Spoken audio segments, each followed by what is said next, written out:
और घाटे के चलते उसका बिजनेस जो था वो खत्म होने की तरफ जाने लगा। मतलब ये कि जितना बड़ा आपका पुण्य उतना ज्यादा आपको पुरस्कार मिलेगा या धन मिलेगा। शी डॉग या फीमेल डॉग, कुतिया उनके पास आ गई। तो राजा के दरबार में उसकी पेशी हुई। ये सोच के दीनानाथ थोड़ा निराश हुआ और राज दरबार से वापस जाने लगा। इसके बदले आप मुझे मोल देने को तैयार हैं, ऐसा क्यों? शिवा शिवम। एक गांव में एक दीनानाथ नाम का एक व्यक्ति रहता था। एक छोटे से घर में, झोपड़ी जितने बड़े घर में, अपनी पत्नी के साथ वो एक सादा जीवन व्यतीत करता था। दीनानाथ हमेशा से गरीब नहीं था। दीनानाथ एक टाइम पे बहुत अमीर हुआ करता था। उसका एक बहुत बड़ा व्यापार था।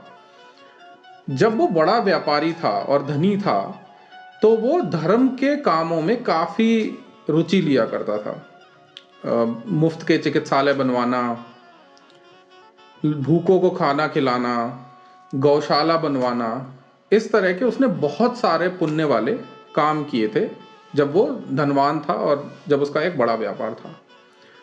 समय के साथ उसके व्यापार में घाटा हुआ और घाटे के चलते उसका बिजनेस जो था वो खत्म होने की तरफ जाने लगा। एक समय ऐसा आया जब उनके पास धन खत्म हो गया तो वो गांव में आके एक सादा जीवन व्यतीत करने लगे।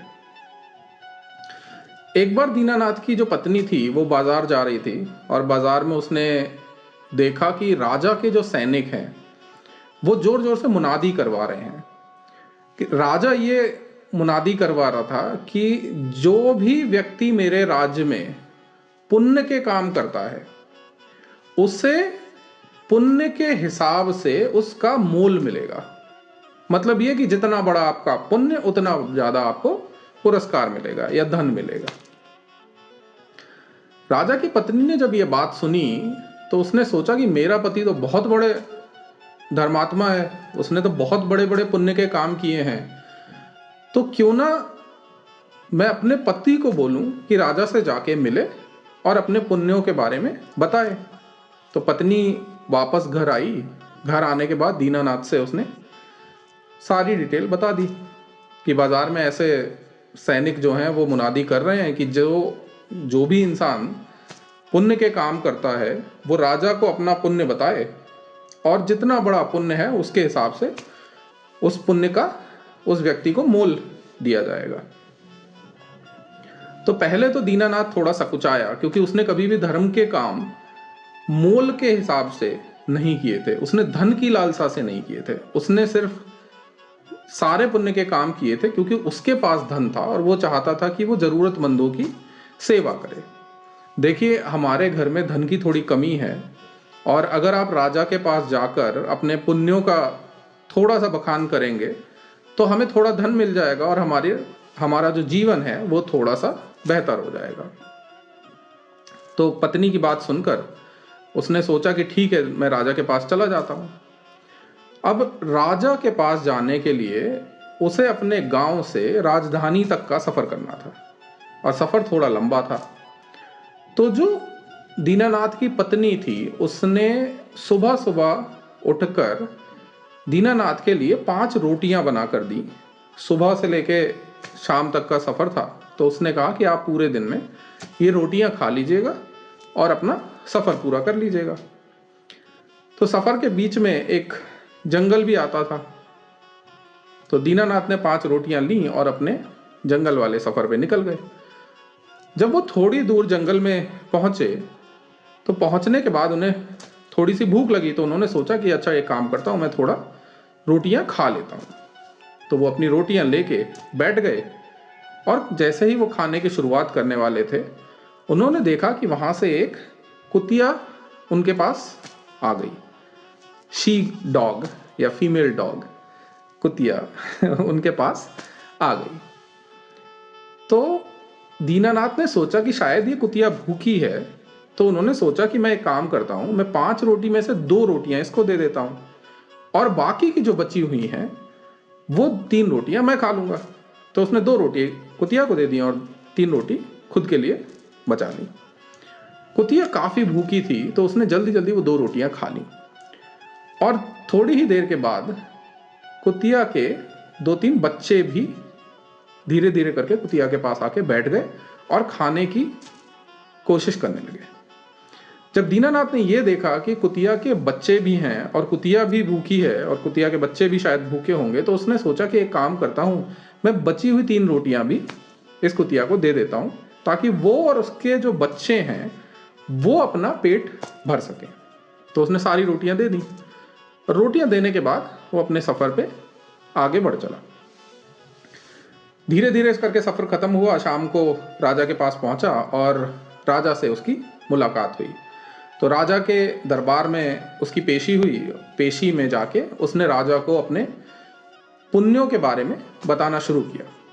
तो उसने बताया कि महाराज जी, मैंने भूखों के लिए मुफ्त भोजनालय बनवाया है, मैंने गौशालाएं बनवाई हैं, मैंने मुफ्त के चिकित्सालय बनवाए हैं, मैंने अनाथ आश्रम बनवाए हैं। मैंने एक टाइम पे ये सारी चीज़ें की थी। जब मैं एक बड़ा व्यापारी था तो मैंने ये बहुत सारे पुण्य के काम किए थे। तो राजा ने ये सब सुनने के बाद उससे कहा कि देखो, तुम्हारे इन सभी पुण्यों का मैं कोई मोल नहीं दे सकता। ये जो पुण्य है ये इतने बड़े नहीं है कि जिनका मैं तुम्हें मोल दे सकूं।